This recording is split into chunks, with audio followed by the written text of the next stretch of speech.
সময় খারাপ গেলে যা হয় আর কি। খালা যখন বাংলাদেশের প্রধানমন্ত্রী ছিলেন, স্বাভাবিকভাবে লেবার পার্টির একজন এমপি হিসাবে সর্বশেষ মন্ত্রী হিসাবে নিযুক্ত হয়েছেন। ইভেন যুক্তরাজ্যের সরকারের কাছে বলুন বা পার্লামেন্টে বলুন, একটা নাম প্রভাব প্রতিপত্তিত শেখ রেহানার কন্যা টিউলিপ সিদ্দিকির ছিল। এখন এই যুক্তরাজ্য শেখ হাসিনাকে যুক্তরাজ্যে প্রবেশের অনুমতি দেয়নি। তাহলে বুঝতে হবে যে আওয়ামী লীগ সরকারের সাথে যুক্তরাজ্যের সম্পর্কের জায়গাটা ভেঙে গেছে। এর উপরে আপনার এই পুতিন কাকুর ইস্যুতে টিউলিপ সিদ্দিকি তিনি সহ এখানে জড়িয়ে গেছেন। যদিও এটা নিয়ে এখন মোর ফার্দার ইনভেস্টিগেশন ইস্যু আছে, বাট প্রতিবেদন প্রকাশিত হচ্ছে, এখানে নানান ধরনের বক্তব্য আসে।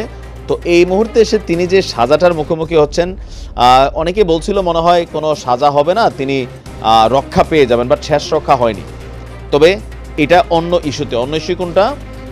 যুক্তরাজ্যে আপনাদের খেয়াল থাকার কথা, সম্ভবত গেল 2-3 মাস আগে আমি নিজেও নিউজটা দিয়েছিলাম যে আপনার টিউলিপ সিদ্দিকি যে বাড়িতে থাকেন সেখানকার ভাড়া আয় নিবন্ধন করতে ব্যর্থতার জন্য এই 2024-এর জানুয়ারির দিকে, সম্ভবত জানুয়ারি বা ফেব্রুয়ারির দিকে একটা তদন্ত শুরু হয়েছিল টিউলিপ সিদ্দিকির বিরুদ্ধে।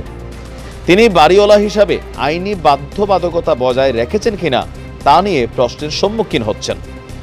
আর দিন শেষে ওই ইস্যুটাই আজকে 29শে ডিসেম্বর প্রকাশিত এক প্রতিবেদনে ব্রিটিশ সংবাদ মাধ্যম ডেইলি মেলের এক প্রতিবেদন বলছে, যুক্তরাজ্যে জরিমানার মুখোমুখি হতে পারেন শেখ রেহানার মেয়ে এবং ব্রিটিশ শ্রমমন্ত্রী টিউলিপ সিদ্দিক। বাড়ির এনার্জি পারফরমেন্স সার্টিফিকেট না থাকার আইন ভঙ্গের জন্য এই জরিমানা হতে পারে।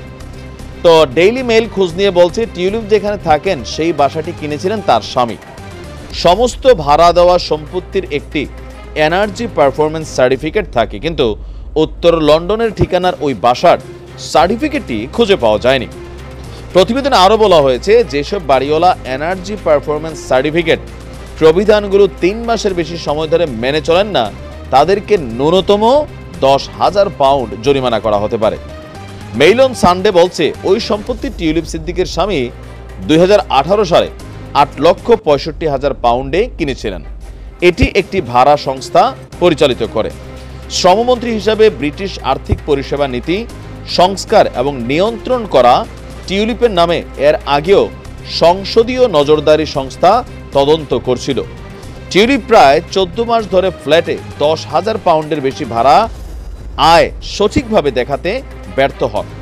তিনি সংসদীয় বিধি লঙ্ঘন করেছেন। এটি একটি টিউলিপ সিদ্দিক ইতিমধ্যে সেন্ট্রাল লন্ডনের আরেকটি সম্পত্তি থেকেও নিজের আয়ের কথা জানিয়েছিলেন। তো বলা হচ্ছে, তিনি এবং তার পরিবারের 4 সদস্য বাংলাদেশের পারমাণবিক বিদ্যুৎ কেন্দ্র থেকেও 400 কোটি পাউন্ড আত্মসাতের অভিযোগ এখানে কানেক্টেড।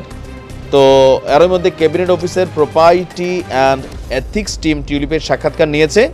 তিনি অস্বীকার করে বলছেন তার সাথে কোনো কর্তৃপক্ষ যোগাযোগ আছে। যাই হোক, এখন মোটামুটি বোঝা গেছে যে জরিমানা তিনি পেতে যাচ্ছেন। এখন আপনি এই দেশগুলোর আইন দেখেন, আশ্চর্য লাগে যে আমাদের মন্ত্রী এমপির এইসব আইনগুলো জানেন। আপনি মনে করেন সবাই জানে, সবগুলো দেশে বিদেশে পড়াশোনা করছে, এদের ছেলে মেয়েদেরকে এরা বারেট ল পড়ায়, বড় বড় ডিগ্রি পড়ায়, সব জানে। কিন্তু বাংলাদেশের সংবিধানে বা আমি জানি না এটা সংবিধানের মধ্যে কি অ্যাড করা হয় নাকি কি হয়, আমি যতদূর জানি আবার যুক্তরাজ্যে কোনো সংবিধানে নাকি নাই, এটা একটা আইনের মাধ্যমে নর্মালি চলে। এগুলো আমাদের দেশে কি দরকার না?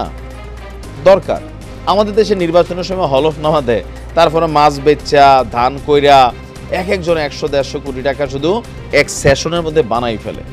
আর আমাদের তদন্তকারী সংস্থাগুলা তারাও মাশাল্লাহ খুব ভালো ভালো রিপোর্ট করে, যেসব রিপোর্টের কারণে অনেকে পার পাওয়া যায়, আবার অনেকে বাটে পড়ে। যুক্তরাজ্য থেকে এগুলো শিক্ষা নেওয়া, এই সরকার যেটা আছেন অন্তর্বর্তী সরকার, এগুলাকে এস্টাবলিশড করতে হবে, নজরদারি বাড়াইতে হবে। তা আসলে কি এগুলো হচ্ছে? তো যাই হোক, যতটুকু বাতাস পরিবেশ বোঝা যাচ্ছে, টিউলিপ সিদ্দিকে জরিমানা করতে চাচ্ছেন, এটা মোটামুটি নিশ্চিত।